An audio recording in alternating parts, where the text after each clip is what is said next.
Blue skies and football pads, a match made in training camp heaven. Hi everyone, welcome into the New Orleans Saints training camp show for Friday, August 28th. I'm Caroline Gonzalez alongside our senior reporter in John DeShazier. JD, we're seeing some NFL teams ramp up practice, for a lack of a better term, start scrimmaging. What have you seen out of the Saints today? Well, the Saints pretty much went through some contact also, so I guess they're doing the same thing as everybody else. They had some officials on the scene. They got through some contact, and I thought they had several periods, basically some periods where the field was shortened, maybe from the 42-yard line in, that kind of thing, where they got into some situations. But again, tackling, finally, except for the quarterbacks, obviously, but they got into some physicality more so than they have at any other point during this training camp.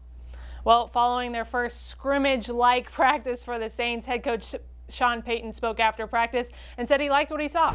Look, our plan was to get a scrimmage in. We were able to do that. I thought we got a lot of work done.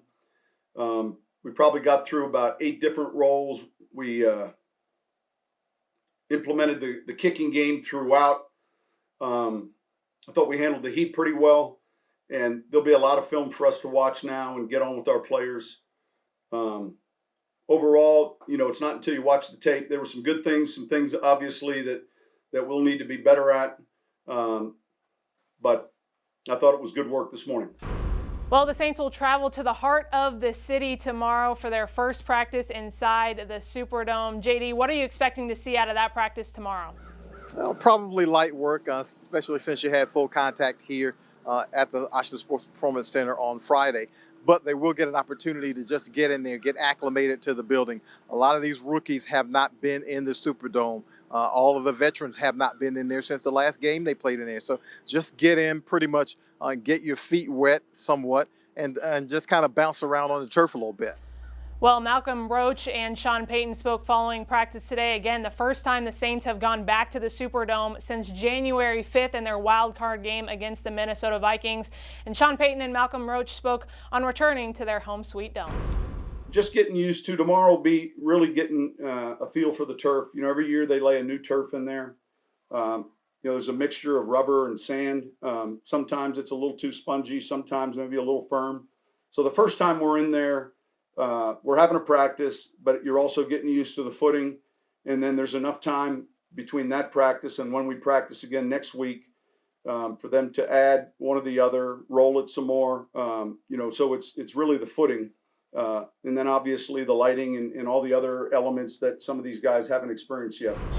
I'm very excited. Growing up in Louisiana, that's the one thing you dream of, playing in the dome. If you're playing in the dome, you're either playing in the state championship, or you playing in the Sugar Bowl, or you playing for the Saints. So, growing up as a kid, that's one thing I always dreamed about. Anytime I got the opportunity to play in the Superdome, just make it memorable. And every time I did that, I tried to. All right, don't go anywhere. When we come back, we'll hear from the jack of all trades for your New Orleans Saints. You guessed it, Taysom Hill. Don't go anywhere. You're watching the Saints Training Camp Show here on CST. Welcome back, everyone, to the New Orleans Saints Training Camp Show on CST. I'm Caroline Gonzalez alongside our senior reporter in John DeShazier. JD, it's no secret what the Saints have been able to do with Taysom Hill, quarterback Taysom Hill, I should say, over the last few seasons. Do you expect that to change at all in this year? Well, I'm not exactly sure. He's probably going to be the number 2 quarterback. Jameis Winston came in. They're going to compete for that position, obviously. But Jameis Winston has not had an offseason program in which to acclimate with this team.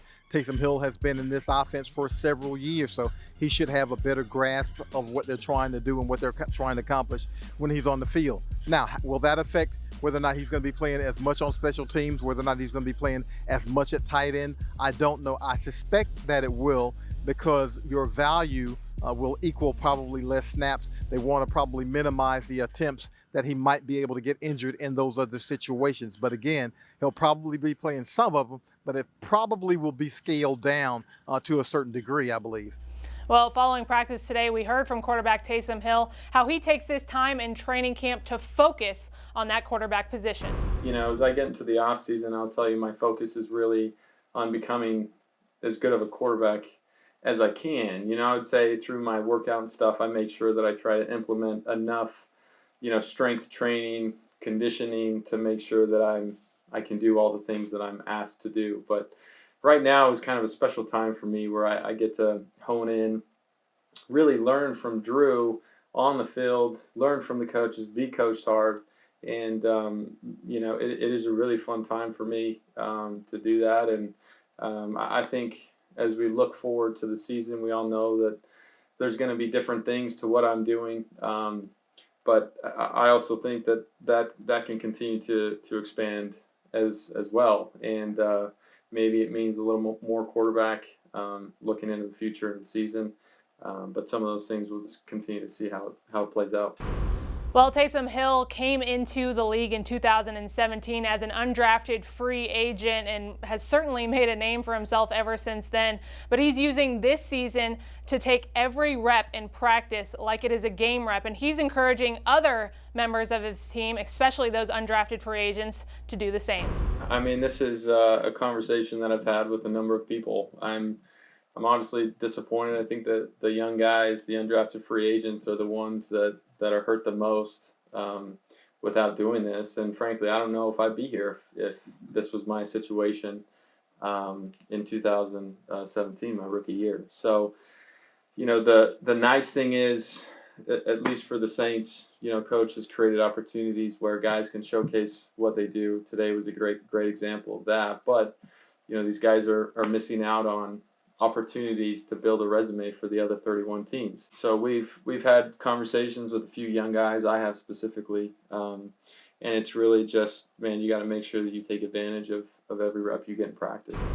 JD, you talked about it a little bit earlier, the other roles that Taysom has to play on this team. How do you think he even goes about preparing for those roles? Well, the funny thing is he just got thrown into the fire a couple of regular seasons ago where the Saints needed someone to play special teams because of an injury situation. They looked at him and they said, he's big, he's strong, he's fast, he runs well. Let's see if he can do it. And he pretty much got tossed into the fire that way. And really, it's been that way since then, according to Taysom. As I've had conversations with other position coaches, the way that this whole thing started was I never really did it in training camp. This was an experiment that happened in the middle of the season. So as we look at how that evolved, I wasn't practicing this in training camp. I just kind of went and did it. And I think that we've just kind of adopted that mentality. I think as we're getting closer to game time, I'll start to take a few more reps doing different things. Just so, as the week leading up to Tampa is not the first time that I'm doing some of this stuff. On the defensive side of the ball, CJ Gardner-Johnson has spent 1 year going against Taysom Hill, and he knows he has to get physical with him.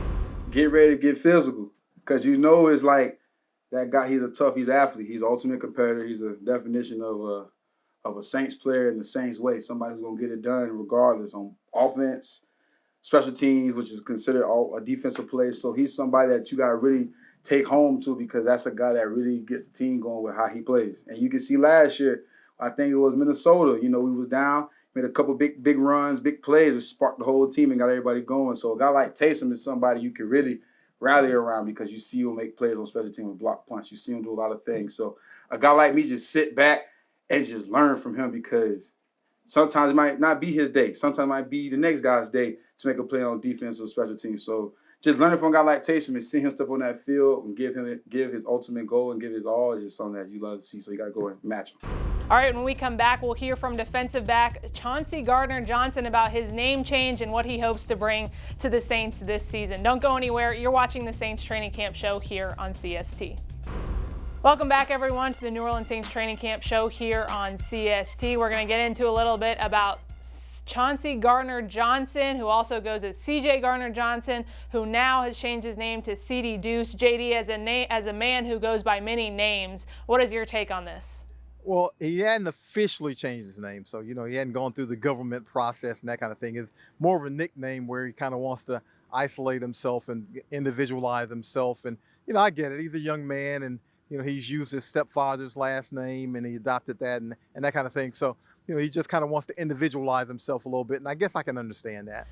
CJ Gardner-Johnson spoke on that individuality after practice today. It's complicated, but at the end of the day, it's like right now I'm focused on football. My coaches call me Deuces, so that's why I put the word Deuce, and I put CD because it's something that, like, I'm my own person. I want to be my own person. I'm named after my biological dad. I changed my name for my stepdad, but I feel like going into year 2, something I want to be by myself. You know, I just want to be focused on how can I help this team win a Super Bowl, like what's my best option. But the name change, that's just something that I want to go by. You know, the legal part, we'll talk about that later, but for right now, I'm just focused on football. I'm ready to win a football game. JD, as always, you are our eyes out there on the field. Who was in and who was out for the Saints today at practice? Well, pretty extensive list today. Some of it might have had to do with the fact that they were in contact, and Coach Payton didn't want those guys to be subjected to contact. However, pretty extensive list, so long that I'm going to need my pad for it. Running back Alvin Kamara, right tackle Ryan Ramczyk, center guard Cesar Ruiz, running back Ty Montgomery, safety Malcolm Jenkins, and defensive end Marcus Davenport were among the absentees for this practice. So again, they might have been out due to the fact that Coach Payton didn't want them to undergo any contact, or they might have missed because they were a little nicked up. It's only a matter of time before you're out there, JD. It's only a matter of time. That'll do it for today's edition of the New Orleans Saints Training Camp Show here on CST. We'll be back here tomorrow with another edition. For John DeShazier, Caroline Gonzalez, thanks for joining us.